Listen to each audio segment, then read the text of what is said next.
Hello' গাইছ, আজি মায়ে মোক ভাত বনাবলৈ দায়িত্ব থৈ গৈছে। মানে কাহিনীটো হ'ল, আজি আমাৰ কঠীয়া ৰুব তো, তাকে মায়ে ক'লে আজি ভাতটো বনাই থবা। আৰু ময়ো দায়িত্বটো লৈ চিধা আহি গ'লোঁ পাকঘৰত আহি দেখিলোঁ যে এইফালে কলহত পানী নাই আৰু এতিয়া আনিব লাগিব পানী। তো এইফালে পানী আনিলোঁ আৰু পানী আনি এইফালে ভাতটো বহাই দিলোঁ। আৰু ভাতটো হোৱালৈকে মই এইফালে পিঁয়াজ, নহৰু, জলকীয়া ৰেডি কৰি আছোঁ। মানে আজি চব্জি ৰান্ধিব লাগিব। তো প্ৰথমতে এইফালে আলু ফ্ৰাই কৰি লৈছোঁ।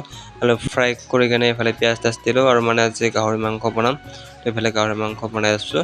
তো কেনেকুৱা হয় নাজানো। আৰু গৰমত এনেকুৱা চব্জি ৰন্ধা কম কথা নহয় গাইছ, বহুত গৰম। আৰু গৰমত ঘামি অৱস্থা নাই আৰু মোৰ মুখখন। আৰু এতিয়া মায়ে ক'লে তো দোকানত যাবলৈ, মানে চিঙৰা নিবলৈ ক'লে। চিধা আহি গ'লোঁ দোকানত আহি পেলাই চিঙৰা লৈ ল'লোঁ। চিঙৰা লৈ চিধা আহি পালোঁ ঘৰত। আৰু ঘৰত আহি দেখিলোঁ যে এইফালে মায়ে নেমু জুচ বনাই আছে। মানে আজি দিনটো বহুত গৰম, তো তাকে নেমু জুচ বনাই আছে। তো নেমু জুচ দিব বোলে, তো তাকে বনাইছে। আৰু এইফালে মই এক গিলাচ নেমু জুচ লৈ ল'লোঁ। আৰু নেমু জুচটো সঁচাই বহুত মজা আছিলে গাইছ, আৰু খাই কিনে মজা লাগিলে। তো আৰু এইফালে আমাৰ চব্জিও ৰেডি। আৰু এতিয়া চিঙৰাটো খাই লওঁ। আৰু আজিলৈ এইখিনি আছিল ভিডিঅ'টো। তো আপোনাৰ নেক্সট ভিডিঅ'ত লগ পাম।